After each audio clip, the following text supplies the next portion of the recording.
My name is Michelle. My last name is Spight. I lost an aunt on May 14th and a cousin. What are the chances that two of your family members would be in the same place from two different sides of your family? This is the first time I really had to process this for myself, as I've been an advocate for my families that couldn't be as strong to speak for themselves.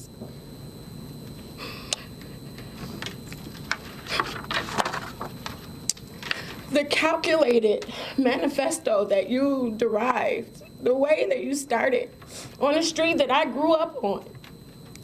You journeyed down my grandmother's street and then wound up at Tops and killed two of my family members.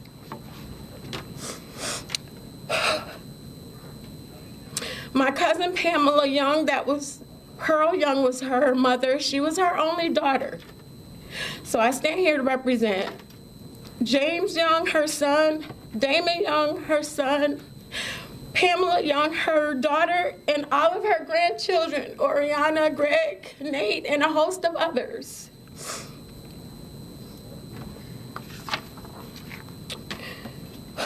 I'm gonna read Pamela's statement. She could not be here today. It's entitled Residency.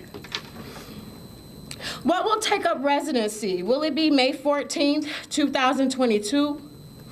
Or the court appearance, or every interview, or every time I've had to send my mother's death certificate to an insurance company with the cause of death being multiple gunshot wounds to the head? You didn't shoot her once, but you turned around and shot her 2 times. So much so that her viewing could not even be made by her family. I don't feign strength, great strength. Some mornings I wake up with questions of why my mother. I still recall the day I viewed my mother's body for the final time at the funeral home. Her face held no familiar semblance, and I couldn't even get her wedding ring on her finger because so much of her was distorted. I am jealous of my friends and family because they can remember all the beauty of her smile, and I grapple with my final image. But then I think, what has the right to take up residency in my mind? I remember being an 8-year-old girl traveling with her to UB as she completed her college degree. The experience of watching her earn her degree and realizing that I could attain one. She was my inspiration. I remember my mother's advice on the day of my marriage, her presence at the births of all 3 of my children. There was also a time, nearly 15 years ago, when she lived with me for 6 months. She needed to recover from a major surgery in a home where she could maneuver around easily. My mother spent those months with me and my husband. We drank coffee together and talked for hours. I was so grateful to be able to care for her as she had done for me throughout my childhood. I vividly recall October 31st, 2019, the night my husband passed away unexpectedly. I arrived at her house full of tears. She brushed my hair as I lay on her lap as if I were a 5-year-old girl again. I have so many other memories that I've decided to write them in my journal. May 14th will always be a memory of a heinous and monstrous act of violence perpetuated by an angry man against my mother simply because of her race. An act of hatred and white supremacy. But I won't allow it to take up residency in my mind. Not when there is so much more about my mother that deserves residency there. So when my mind is invaded by May 14th, 2022, I will allow the tears to fall and the question of why to utter from my lips. But afterwards, I'll take out my journal to remember all the precious moments with my mother. 2 minutes and 3 seconds won't steal those memories. But Payton, I hope you are haunted every day and every night. I hope nightmares invade your sleep and conviction be your constant companion. You came to Buffalo with hatred and anger in your heart. You terrorized a community, took the life of my best friend, but your anger and hatred is not greater than my love for my mother. Beautiful thoughts of her are in my mind as I write tonight. I'm reminded of one of my favorite scriptures, and it says, "Now, dear brothers and sisters, one final thing, fix your thoughts on what is true and honorable and right and pure and lovely and admirable. Think about things that are excellent and worthy of praise." Philippians 4:8. This will take up residency in my mind. Pamela Young Pritchett.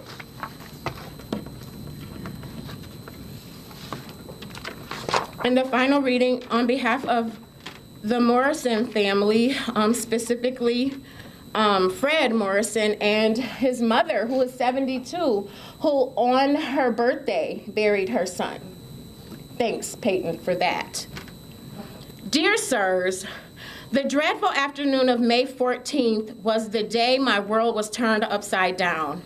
My life has been altered in unimaginable ways.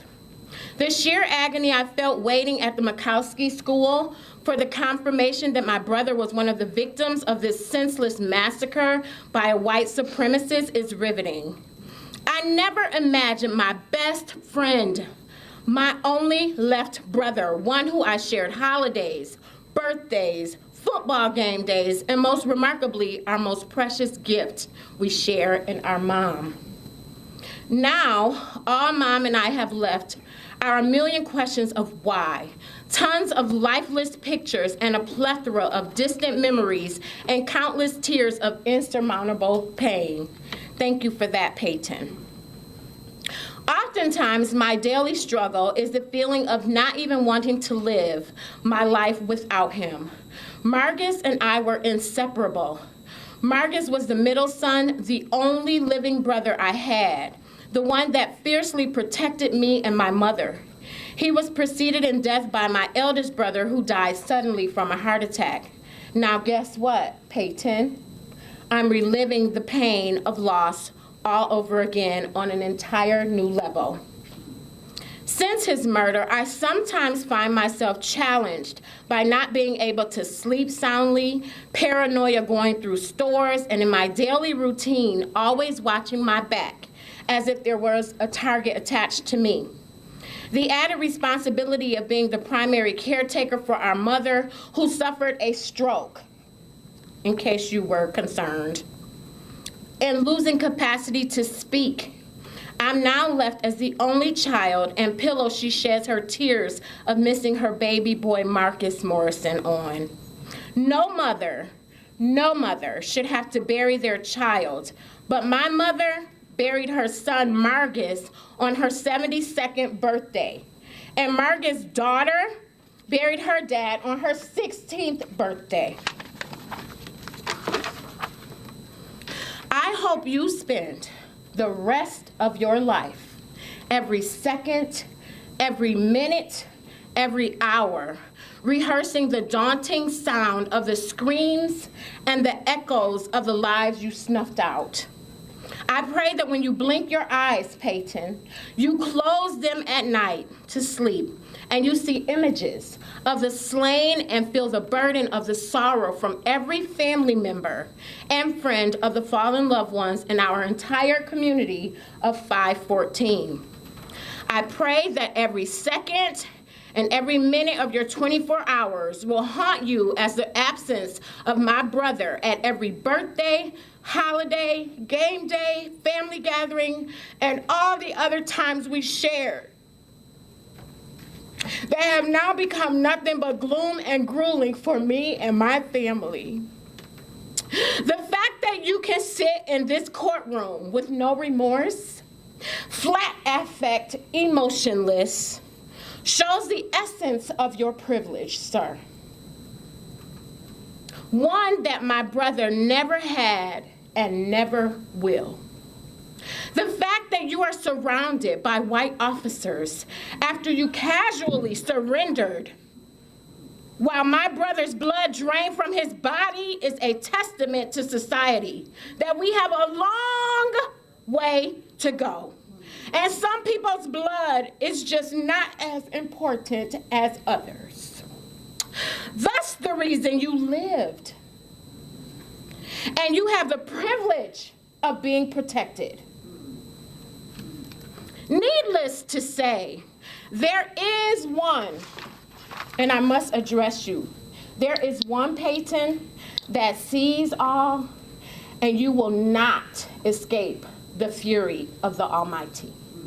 One scripture is true in the Bible, and that is, vengeance is mine, saith the Lord, and he will repay. I pray he is merciful because I too need mercy. So I pray he is merciful to let you live so that you can be reminded of the innocent blood that my brother shed behind your calculated, sinister, demonic act that caused my beloved brother to be snatched from our family. If you don't know God, Payton, I invite you to find him because you are going to need him. With deep sorrow, Fred Morrison, brother of Margus Morrison. Thank you, Your Honor.